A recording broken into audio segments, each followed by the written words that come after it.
Hello friends, मैं Sumit Agarwal ligament channel में आप लोगों का स्वागत करता हूं।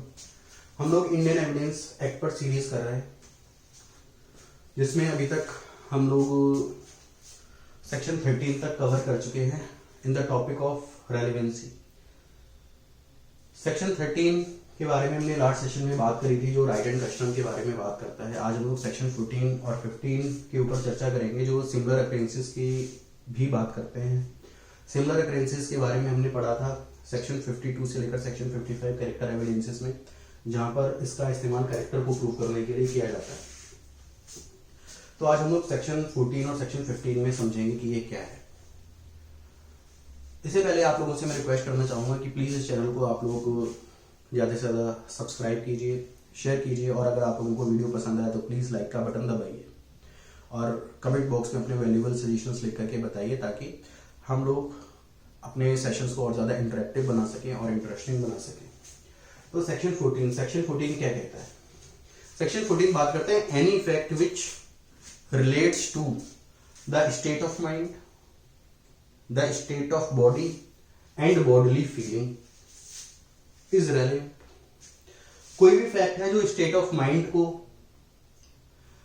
जो स्टेट ऑफ बॉडी को या बॉडीली फीलिंग को प्रूव करने में हेल्प करता है, वो रेलिवेंट है। स्टेट ऑफ माइंड की जो लिस्ट है वो दे रखी है सेक्शन 14 के अंदर। इस लिस्ट के अंदर 7 चीजों को बताया गया है: intention, knowledge, good faith, negligence, rashness, goodwill और इलविल। ये लिस्ट जो है एग्जॉस्टिव नहीं है।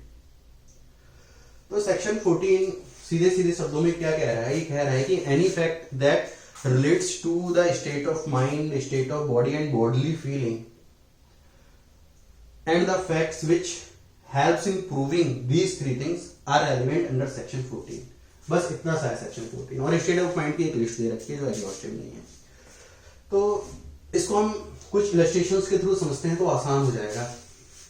पहला इलस्ट्रेशन हम लेते हैं कि ए ने बी का मर्डर कर दिया।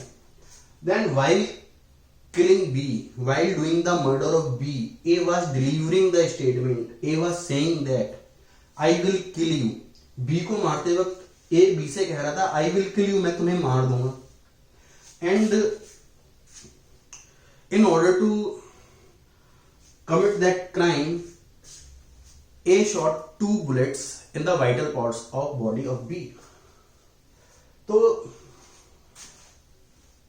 बी का मर्डर करते वक्त ए कह रहा है कि मैं तुम्हें मार दूंगा, और इस थॉट को मैनिफेस्ट करते हुए, इस बात को मैनिफेस्ट करने के लिए उसने बी के वाइटल पार्ट्स पर 2 गोलियां दाग दी, जिससे बी की डेथ हो गई। तो यहां पर जो स्टेटमेंट डिलीवर करी है ए ने, और जो उसका कंडक्ट है उसके वाइटल पार्ट्स पर गोली मारने का, ये उसके इंटेंशन को दर्शाता है और ये रेलिवेंट हो जाता है। ये इंटेंशन स्टेट ऑफ माइंड को दर्शाती है, ये रेलिवेंट हो जाता है सेक्शन 14 में। अब मान लीजिए कि there were earlier cases as well, on earlier occasions A was used to shot on B, लेकिन B बच जाता था हर बार। तो ये सिमिलर अकरेंस है। A ने पहले भी B पर कई बार गोलियां चलाई हैं, सिमिलर अकरेंस है। तो ये भी चीज जो है A के स्टेट ऑफ माइंड को दर्शाता है, जो कि रेलिवेंट हो जाता है सेक्शन 14 के अंदर। एक एग्जांपल और लेते हैं थोड़ा सा और क्लियर करने के लिए। B was given poison, B को जहर दिया गया है, और B A को बता रहा है अपने सिम्टम्स जो वो फील कर रहा है जहर खाने के बाद, कि मुझे सांस लेने में दिक्कत हो रही है, he was having problem in breathing, उसको बर्निंग सेंसेशन हो रही है, उसके चेस्ट में पेन हो रहा है। Then the statement that he has delivered to a describing the bodily feeling, तो उसने ए को जो भी कुछ बताया है वो स्टेटमेंट उसकी बॉडीली फीलिंग के बारे में बता रही है, और ये जो स्टेटमेंट है वो रेलिवेंट हो जाती है सेक्शन 14 के अंदर। एक एग्जांपल और लेते हैं, थोड़ा और क्लियर होगा। एक इंश्योरेंस पॉलिसी लेना चाहता है, तो इंश्योरेंस पॉलिसी लेने के लिए ए को कुछ बीमारियां हो रखी हैं जिनको वो छिपा जाता है, कंसील कर लेता है उन बीमारियों को, और फ्रॉडुलेंटली इंश्योरेंस पॉलिसी ले लेता है। इंश्योरेंस कंपनी उसे इंश्योरेंस क्लेम लेने से मना कर देती है। तो यहां पर जब स्टेट ऑफ बॉडी को प्रूव करने का क्वेश्चन आएगा तो कौन कौन से फैक्ट्स देखे जाएंगे? Then while proving the state of body on that day when he was taking the insurance policy, the facts will be relevant that the medical test that has been done earlier, जो medical test उसके किए गए, the age declaration that has been made to others regarding his state of body, A ने जो भी बताया दूसरों को अपनी बॉडी के बारे में कि उसको कोई बीमारी नहीं है, एंड द डॉक्टर्स एविडेंस, ये रेलिवेंट हो जाते हैं सेक्शन 14 के अंदर as a state of body. एक एग्जांपल और लेते हैं, थोड़ा और क्लियर होगा। A was caught with some stolen goods, A को पकड़ा गया तो उसके पास चोरी का सामान था, चोरी के सामान के साथ ए को पकड़ा गया, तो उसका स्टेट ऑफ माइंड कैसे प्रूव हुआ? जब उसको पकड़ा गया तो उसके पास कोई और भी दूसरा चोरी का सामान था जिसकी कंप्लेन लिखाई गई थी पुलिस थाने में, तो ये मान लिया जाएगा कि उसको नॉलेज थी कि उसके पास चोरी का सामान है, तो ये यहां पर स्टेट ऑफ माइंड बता रहा है, सेक्शन 14 के अंदर रेलेवेंट हो जाएगा। ए के पास कुछ काउंटरफिट कॉइन्स थे, ए को पकड़ लिया जाता है काउंटरफिट कॉइन्स की पोजीशन के साथ। अब पता चलता है कि ए पहले भी कन्विक्ट हो चुका है for the crime of possessing the counterfeit coins, तो ये जो फैक्ट है कि वो पहले भी कन्विक्ट हो चुका है for possessing the counterfeit coins, ये रेलिवेंट हो जाता है और ये नॉलेज को प्रूव करता है उसकी, तो ये स्टेट ऑफ माइंड को प्रूव करता है उसकी, तो ये सेक्शन 14 के अंदर रेलिवेंट हो जाता है। तो आई थिंक सेक्शन 14 आपको अच्छे से समझ में आ गया होगा। अब यहां पर आती है इसकी एक्सप्लेनेशन 1। एक्सप्लेनेशन 1 को समझने से पहले हम एक एग्जांपल को समझ लेते हैं। ए चिल्लाता है कि that I will kill everyone, मैं सभी को मार दूंगा। Now A goes to B and kill him, A B के पास जाता है, उसको मार देता है। तो ये जो जनरल स्टेटमेंट है कि मैं सबको मार दूंगा, it does not prove the intention. The general statement made by A does not manifest in the killing of B. मान लीजिए वहां पर एक्स और वाई दो लोग और थे, ए ने उन दोनों के ऊपर भी गोलियां चलाई लेकिन बी को मार दिया। The fact that he shot on X and Y also does not suggest that he has the intention to kill B. So a general statement is not relevant, but a statement towards a particular crime is relevant. अगर उसने कहा होता है कि मैं B को मार दूंगा तो रेलिवेंट होता। तो a statement and intention towards a particular crime is relevant, but a general disposition is not relevant. यहां तक आप लोगों को समझ में आ गया होगा। अब एक एग्जांपल और लेते हैं। मान लीजिए एक का बिजनेस है कार को हायर पर देने का, और जो कार है वो उसमें कुछ फॉल्ट है, तो कार हायर पर देता है बी को, जिसकी वजह से बी को कुछ इंजरी सस्टेन हो जाती है, एंड बी जो है केस फाइल कर देता है ए के ऊपर फॉर नेग्लिजेंसी। तो the fact that the faults were drawn into the knowledge of A by other persons also is relevant।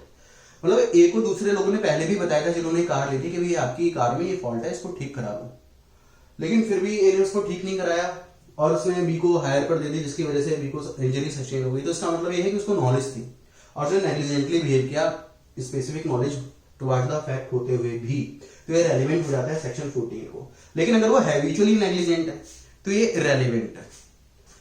तो उसका जो स्टेट ऑफ माइंड देखना है, we are not required to see the state of mind towards the word. General state of mind towards the word is irrelevant, but the specific knowledge towards the fact is relevant to improving the state of mind. I think आप लोगों को clear हो गया होगा यहां तक। अब एक एग्जांपल और लेते हैं। मान लीजिए A was delivering some counterfeit coins to B, A कुछ काउंटरफिट कॉइन्स, कुछ नकली सिक्के बी को डिलीवर कर रहा था और उसको पकड़ लिया जाता है। तो यहां पर एग्जामिनेशन क्या करना है, हमें यहां पर एग्जामिन करना है क्या ए को नॉलेज थी कि जो कॉइन्स वो बी को डिलीवर कर रहा है वो काउंटरफिट है। हमको यहां पर ये चेक नहीं करना है कि ए बी को काउंटरफिटेड कॉइन्स डिलीवर कर रहा है, बल्कि हमको यहां पर ये चेक करना है क्या ए को नॉलेज थी कि जो कॉइन्स वो बी को डिलीवर कर रहा है वो काउंटरफिट है। तो अगर उसको नॉलेज थी तो ये रेलिवेंट हो जाएगा सेक्शन 14 के अंदर। एक एग्जांपल और लेते हैं कि ए के पास एक कुत्ता है जो पहले भी कई लोगों को काट चुका है, अब उसने बी को काट लिया। तो क्या ए को नॉलेज थी कि जो उसका कुत्ता है वो फेरोशियस है, पागल है। तो the fact that his dog was beaten, the dog has beaten the XYZ earlier also is relevant, कि फैक्ट कि एक एक कुत्ते ने पहले भी कई लोगों को काट रखा है, ये फैक्ट जो है रेलिवेंट हो जाता है। तो अभी जो मैंने अभी काउंटरफिट पॉइंट्स का एग्जांपल लिया, delivery of the counterfeit points का, और जो फेरोशियस डॉग का एग्जांपल लिया, यहाँ पर ये जनरल नॉलेज की बात कर रहे हैं, क्योंकि वो कुत्ता पहले कई लोगों को काट चुका है और इसकी नॉलेज होनी चाहिए, उसको जनरल नॉलेज होनी चाहिए कि मेरा कुत्ता जो है काट लेता है कई लोगों को। और जो काउंटरफिट पॉइंट्स का एग्जांपल यहाँ पर भी जनरल नॉलेज की बात कर रहा है कि सिक्के जो है काउंटरफिट है, जबकि उससे पहले भी जो एग्जांपल लिया हमने वहां पर स्पेसिफिक नॉलेज की बात हुई है। आई थिंक आप लोगों को यहां तक समझ में आ गया होगा। अब हम आते हैं एक्सप्लेनेशन 2 के ऊपर। एक्सप्लेनेशन 2 क्या कहता है, इसको भी एक एग्जांपल के थ्रू समझ लेते हैं। मान लीजिए ए ने बी को गोली मारी, A shot B and B died. तो क्या उसको इंटेंशन थी उसको मारने की? ये चीज कैसे प्रूव होगी? सिमिलर अक्रेंसेस के थ्रू। ए ने पहले भी बी को गोली मारी थी और उसके लिए वो जेल भी जा चुका था, कन्विक्ट भी हुआ था, लेकिन वो बी को मारने में सफल नहीं हुआ था। अटेम्प्ट टू मर्डर के केस में वो जेल जा चुका था। तो जो प्रीवियस कन्विक्शन है वो सिमिलर अक्रेंस को लेकर के वो रेलिवेंट हो जाती है सेक्शन 14 के अंदर। तो कह रहा है कि सिमिलर अक्रेंस को लेकर के प्रीवियस कन्विक्शन है वो रेलिवेंट है, क्योंकि प्रीवियस कन्विक्शन तो एक कंक्रीट प्रूफ है ना सिमिलर अक्रेंस का, जो प्रीवियस कन्विक्शन है। तो previous conviction regarding the similar occurrence of that particular act is relevant in proving the state of mind under section 14. तो ये आपका explanation 2 कहता है। सेक्शन 15 क्या बात करता है? सेक्शन 15 में भी सिमिलर occurrences की बात करी गई है। सेक्शन 15 थोड़ा नैरो है, सेक्शन 14 वाइड है काफी, सेक्शन 15 थोड़ा नैरो है। Section 15 is narrower than section 14। Section 15 में whenever a person commit a crime, whenever a person commit an act, whether the act is intentional or accidental, जब किसी person ने किसी को गोली मार दी या कोई क्राइम को अंजाम दे दिया, अब वो कहता है कि ये तो एक्सीडेंटल था, इंटेंशनल नहीं था। तो whenever a person commit an act and he says that the act was accidental and not intentional, or not done with knowledge, then what the facts are required to be proved to show that the act which has been done is intentional or done with knowledge or accidental. तो जो भी facts है इस बात को prove करेंगे कि जो एक्ट है, जो पर्टिकुलर एक्ट है, वो इंटेंशनल किया गया है, एक्सीडेंटल किया गया है। तो वो चीज हम यहां पर देखेंगे सेक्शन 15 के अंदर, वो रेलिवेंट होंगे।